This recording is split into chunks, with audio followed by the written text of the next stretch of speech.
வணக்கம் அன்பு சொந்தங்களே. TSSL வழங்குகின்ற இந்த நிகழ்வானது ராமாயண கதை சொல்லல். இந்த ராமாயண கதையை ஒவ்வொரு வாரமும் மிகச் சிறப்பாக சொல்லுகின்ற மங்கையர்க்கரசி சுப்பிரமணியம் அவர்களை அன்போடு இந்த நிகழ்ச்சிக்கு வரவேற்றுக் கொள்ளுகின்றோம். அவரை நீங்களும் ஊக்குவித்து அவருக்கு ஒரு வாழ்த்து தெரிவித்து அவரை அன்போடு இந்த நிகழ்வில நாங்கள் வரவேற்றுக் கொள்ளுகிறோம். வணக்கம் மங்கை அவர்களே. வணக்கம் நகுலா சிவநாதன் அவர்களே, எப்படி இருக்கீங்க? வணக்கம். நல்லா இருக்கிறேன். நீங்க நல்லா இருக்கிறீங்களா? நலமாக இருக்கிறேன். நல்லது நல்லது. அருமையான ஒரு ராமாயண கதையை ஒவ்வொரு வாரமும் மிகச் சிறப்பாக சொல்கின்றீர்கள். சரி, இந்த வாரம் என்ன கதை என்று கேட்போம். இன்னைக்கு ரொம்ப சுவாரஸ்யமான கதைகள்லாம் இருக்கு. 34வது பாகம், கபந்தனும் கபரியும். தலைப்பு: ஜடாயுவை சந்தித்ததும் ராமனின் கவலை பாதி தீர்ந்தது. தன் மனைவியை யார் எங்கு கடத்தி சென்றார்கள் என்பது தெரிய வந்தது. தேடலுக்கு ஒரு இலக்கு கிடைத்தது என்று திருப்திப்பட்டார். ராவணன் விஸ்ரவசுவின் மகன், குபேரனின் தம்பி. சீதையை அவன் தேரில் கடத்தி கொண்டு சென்ற போது பல தீய நிமித்தங்கள் தோன்றின. ஆனால் அவன் அழிவான் என்பது நிச்சயம். நீ சீதையை மீட்டு வருவாய் என்று ஜடாயு சொன்ன வார்த்தைகள் ராமனின் காதுல ஒலிச்சுக்கிட்டே இருக்கு. ஒரு வகையாக ராமனும் லட்சுமணனும் அந்த காட்டுல இருந்து ஜனஸ்தான பகுதிக்கு அதை தாண்டி போயிட்டு இருக்காங்க. மரங்கள் கொடிகள் படர்ந்த ஆடுகள் அந்த காடுகள் கிரௌஞ்சவனத்துக்கு வந்துட்டாங்க. அந்த கிரௌஞ்சவனத்துல நீர்நிலைகளை தாண்டி காட்டுல இன்னொரு பகுதிக்கு போனாங்க. அங்க கொடிய மிருகங்கள் தென்பட்டன. அவற்றை கடந்து சென்ற போது வழியில எதிர்பட்டவள் அயோமுகி என்ற கொடிய அரக்கி. பூதாகரமான உருவம், கூரிய கோரை பற்கள், பயங்கரமும் அருவருப்பும் ஒருங்கே தோன்றின. அதை இருவரும் லட்சியம் செய்யாத போது அவள் லட்சுமணனின் அருகே வந்து அவனை கட்டி தழுவி கொண்டு, உன்னை எனக்கு மிகவும் பிடித்திருக்கிறது, வா, நாம் இந்த மலை சிகரங்களில் ஆடி பாடி மகிழ்ந்திருப்போம் என்றார். அத்துடன் விட்டுவிடவில்லை. லட்சுமணனை தூக்கி கொண்டு ஓடினாள். அவனுக்கு பொல்லாத கோபம் வந்தது. என்னை விட்டுவிடு என்று விரட்டினான். தப்பிப்பதற்கு வேறு வழி எதுவும் இல்லாததால் லட்சுமணன் அவளை காதையும் மூக்கையும் கத்தியால் அறுத்தான். அலறியபடியே அயோமுகி அவனை கீழே போட்டாள். இதை கண்ட ராமன் திக்பிரமை அடைந்தார். அயோமுகி வந்த வழியே ஓடி போய்விட்டாள். இந்த அதிர்ச்சி அனுபவத்தை எதிர்கொண்ட அவர்கள் அதை உடனே மறந்துவிட்டு சீதையை தேடி செல்வதில் கவனம் செலுத்தினார்கள். சில அபசகுனங்கள் தோன்றின. அடுத்தடுத்த ஆபத்துக்கள் வருமோ மனம் சஞ்சலப்பட்டது.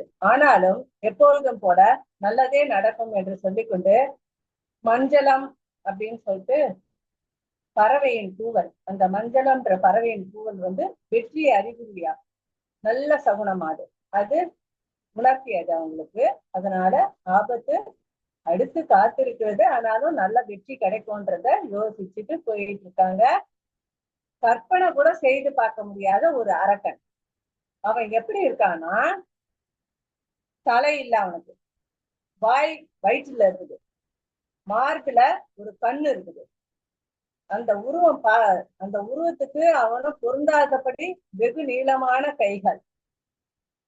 அவன் கைகளை நீட்டி அவற்றுக்கு இடையே சிக்கும் மிருகங்களை அவன் உண்டு வாழ்ந்தான்.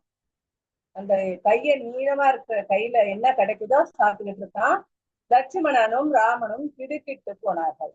அவன் ராம லட்சுமணர்களை இழுக்க முயன்றான். 2 கையை நீட்டி 2 பேரையும் இழுக்கிறதுக்காக முயற்சி பண்றான். ஆபத்தை உணர்ந்த லட்சுமணன் தன்னை அந்த அரக்கனுக்கு பூதபதியாக கொடுத்து விட்டு ராமன் சீதையை தேட தன் பயணத்தை தொடரலாம் என்றான். தான் அந்த அரக்கனின் பிடியிலிருந்து மீள முடியாது என்ற அவன் நம்பிக்கையுடன் இருந்த லட்சுமணனை பார்த்து ராமன் சொன்னார், தம்பி, மனம் தளராதே, நாம் மீண்டும் அந்த உபாயத்தை நாடுவோம். அந்த அரக்கன் ராம லட்சுமணர்களை பார்த்து, ராஜகுமாரர்கள் போல் இருக்கும் நீங்கள் யார்? பெரிய வீரர்கள் போல் இருக்கிறீர்கள், நீங்கள் எனக்கு இரையாக போகிறீர்கள் என்றான். இருவரையும் அரக்கன் தன் வாய்க்குள் தள்ள முயன்ற போது இருவரும் அவர்கள் கைகளை வெட்டி விட்டார்கள். ஒரு அந்த பந்து போல, அந்த மாபெரும் பந்து போல பூமியில உருண்ட அரக்கன் தன் வீரம் அவர்களிடம் செல்லுபடி ஆகாது என்ற நிலையில தாங்கள் யார் என்று பணிவுடன் கேட்டான். அந்த உருண்டுகிட்டே போயிடுது. கை வெட்டினதுக்கு அப்புறம் உருளையா இருக்கான் இல்லையா, அதனால உருண்டுகிட்டே போறான். அரக்கனின் பணிவினால் மனம் கனிந்த ராமனும் லட்சுமணனும் அப்பொழுது ராமனை காட்டி லட்சுமணன் சொன்னான், இவர் இஸ்வாகு குலத்தில் பிறந்த ராமன், நான் அவருடைய தம்பி. நாங்கள் வனவாசம் வந்த போது இவர் மனைவியை சீதை கடத்தி கொண்டு போயிட்டார்கள், அதனால நாங்க தேடி பயணம் வந்திருக்கிறோம் அப்படின்னு சொல்றாங்க. அப்போ அந்த உருவம் ஏன் இந்த உருவத்துல இருக்கிற அப்படின்னு சொல்லிட்டு லட்சுமணன் கேட்கறதுக்கு, ஒரு சாபத்தின் விளைவாகத்தான் இப்படி இருக்கிறேன், தன்முன் கதையை அவன் சொல்றான். என் பெயர் கபந்தன். ஒரு காலத்தில் நான் மிகவும் அழகுடையவனாக இருந்தேன். எனக்கு அழகில் ஒரு அந்த கர்ப்பம் இருந்தது. நான் ரொம்ப அழகா இருக்கன்ற கர்ப்பம் இருந்தது. நான் நினைத்த நேரத்தில் நினைத்த வடிவம் இருக்கும் வித்தையும் கற்றியிருந்தேன். அதனால இந்த வித்தையை கத்திருக்கிறதால முனிவர்களை பயமுறுத்துவதற்காக ஒரு குறும்பாக பயன்படுத்தினேன். ஒரு சமயம் கூட சிரஸ் என்ற முனிவர் காட்டில் காய்கனிகளை பறித்துக் கொண்டிருந்தார். வித்தியாசமான வடிவம் எடுத்து அவரை பயமுறுத்தினேன். என்னிடம் விளையாடுகிறாயா என்று அவர் கோபப்பட்டு எனக்கு இப்படி ஒரு சாபத்தை குறிப்பிட்டார். நீ இதே வடிவத்துடன் இருக்க கடவாய். இந்த சாபம் ஒரு புறம் இருக்க, நான் முன்பு போல் இந்திரனுடன் போரிட்டேன். இந்திரன் வஜ்ராயுதத்தினால் என் தலையில் அடித்த அந்த வஜ்ராயுதத்தால தலையில அடிச்சதும் தலை வயிற்றுக்குள்ள போயிடுச்சு. தரையில பரவி கால் உள்ள போயிட்டு இழுத்துடுச்சு. அதனால பந்து போல ஆயிட்டான். இந்த உருண்டைய பந்து போல ஆகிட்டதால என்ன பண்றதுன்னே தெரியல. பிரம்மாவிடம் இருந்து நான் பெற்ற வரத்தினால் இந்திரன் என்னை கொல்லவில்லை. இப்படி கோர வடிவம் பெற்ற நான் எப்படி வாழ்வேன் என்று இந்திரனிடம் கேட்டதற்கு வயிற்றுக்குள் வாயை உருவாக்கினார். நீண்ட கைகளை கொடுத்து அதாவது நகர முடியாவிட்டாலும் அந்த கையை வச்சே இறை தேடி சாப்பிடுற மாதிரி இந்த சாபம் நிவர்த்தி பண்ணியிருக்காரு இந்திரன். இதுக்கப்புறம் இந்த சாப விமோசனை எப்படின்னு கேட்டா, ராம லட்சுமணர்கள் உன் கையை துண்டிப்பார்கள். அவங்க எப்ப துண்டிக்கிறார்களோ அவங்க துண்டிச்சுட்டு உன்னை எரியூட்டுவார்களோ அப்ப நீ பழைய உருவம் அடைவா அப்படின்னு சொல்லிட்டு சொல்றாங்க. அப்போ அந்த விவரத்தை சொல்றான் அவன். என்னை எரியூட்டுங்கள், அதற்கு பிரதி உபகாரமாக சீதையை நீங்கள் தேடி கண்டுபிடிக்க நான் உபாயத்தை சொல்வேன் என்றான். கபந்தன் சொன்னதை கேட்டு ராமன் கட்டளைப்படி லட்சுமணன் ஒரு ஆழமான குழியை தோண்டி அந்த குழியில சிதை அமைச்சு அதுக்கப்புறம் அவனை படுக்க வச்சு கொளுத்திடுறாங்க. அந்த தீயை மூட்டினதுக்கு அப்புறம் அந்த தீ ஜுவாலையில இருந்து ஒரு அழகான வாலிபன் வெளியே வரான். ஆடை அணிகலன்களுடன் கம்பீரமான காட்சி அளித்த அவன் அன்னப்பறவைகளால் இழுக்கப்பட்ட ஒரு தேர் அவனுக்கு ரெடியா காத்திருந்தது. அதுல ஏறி அவன் ராம லட்சுமணர்களை பார்த்து, இங்கிருந்து சிறிது தொலைவில் சென்றால் பம்பை ஏரி இருக்குது, அங்கு ரிஷிமுக பர்வதம் என்ற மலையை அடைவீர்கள். அங்கே சுக்ரீவன் என்ற வானர வேந்தனை சந்திப்பீர்கள். அவர் உதவியால சீதையை மீட்டு விடலாம் சொல்லிட்டு மலைக்கு செல்லும் வழிய சபரி என்ற மூதாட்டியை காண்பீர்கள். அந்த மலையில போற வழியில சபரி என்ற மூதாட்டி உங்களுக்காக காத்துக்கிட்டு இருக்காங்க, ராமனின் வரவுக்காகவே காத்துக்கிட்டு இருக்காங்கன்னு சொல்றாங்க. இருவரும் பம்பை கரைக்கு சென்றார்கள். அங்கிருந்து மதங்க முனிவர் ஆசிரமத்துல வசித்து வந்த சபரியை காண சென்றார்கள். இந்த இருவரும் வரவுக்காக காத்துட்டு இருந்த அந்த சபரி மூதாட்டி பிறப்பும் பணியும் மிகவும் வித்தியாசமாக இருந்தது.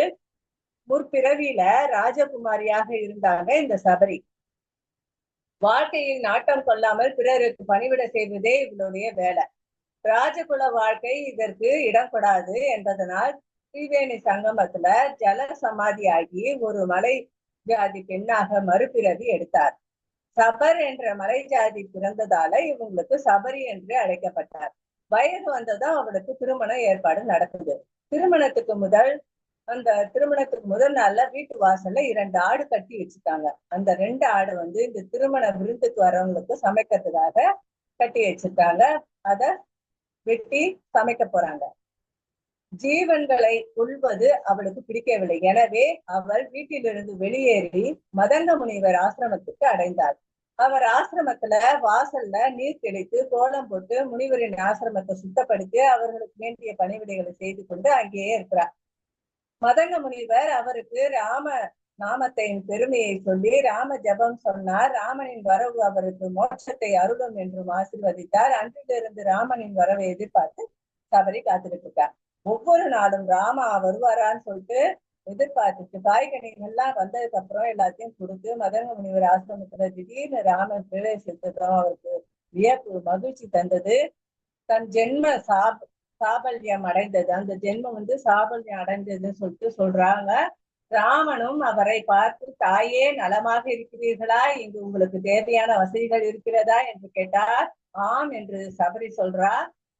ராமர் லட்சுமணர்களை வலம் வந்து, அந்த சபரின்றவர் ராமர் லட்சுமணர்களை வலம் வந்து வணங்கிட்டு, தங்களை கண்டால் என் முற்பிறவி பாவங்கள் எல்லாம் அழிந்தன என்று சொல்லி காய்கனிகளை கொடுத்து அவர்களை உபசரித்து தாங்கள் தங்கள் இஷ்ட லோகத்தை அடைவீர்கள் என்று ராமன் ஆசீர்வதித்தார். சபரி தாங்கள் ரஷ்யமுக, அதாவது சபரி ரிஷ்யமுக பர்வதத்துல சுக்ரீவனை சந்தித்து அவன் உதவியுடன் சீதை மீட்பீங்க. இப்போ சபரி சொல்றா, ரிஷ்யமுக பர்வதத்துல சுக்ரீவனை பார்த்து அதுக்கப்புறம் சீதை அடையறதுக்கு உங்களுக்கு ஏற்பாடு கிடைக்கும் அப்படின்னு சொல்றாங்க. அக்னி பாய்ந்து அழகான உருவத்தை எழுந்து மோட்சலோகம் அடைந்தார்கள். ராமனும் லட்சுமணனும் ரிஷிமுக பர்வத்தை நடக்க தொடங்கினார்கள். இதுதான் இந்த பாகத்தினுடைய கதை. இந்த பாகத்தினுடைய கேள்வி என்னன்னா, ராமரும் லட்சுமணனும் வந்துட்டு இருக்காங்க இல்லையா, அப்போ வழியில எதிர்பட்ட அந்த அரக்கியின் பெயர் என்ன? ராம லட்சுமணர்கள் இருவரும் கிரௌஞ்ச வனத்தை நோக்கி வந்துட்டு இருக்காங்க. அந்த வழியில வந்த அரக்கியின் பெயர் என்ன? கிரௌஞ்ச வனத்தில் சந்தித்த அரக்கியின் பெயர் என்ன? மிக சிறப்பு, அருமையாக நல்ல கேள்வியையும் தொடுத்திருக்கிறீர்கள். நிச்சயம் கேட்டுக்கொண்டிருப்பவர்கள் இதற்கான பதிலை தருவார்கள் என்று எண்ணிக்கொள்வோம். அருமையாக இன்றைய ராமாயண கதை, அந்த சபரிமலை, அந்த முனிவர்கள், இவை போன்றவற்றை அழகாக எடுத்து கொண்டு வந்து தந்த இந்த 34வது பாகம் இனிதே நிறைவேறுகிறது. சிறப்பாக தந்த மங்கையர்க்கரசி சுப்பிரமணியம் அவர்களுக்கு மனம் நிறைந்த வாழ்த்துக்களை தெரிவிக்கின்றோம். நன்றி, வணக்கம். நன்றி, வணக்கம். நன்றி.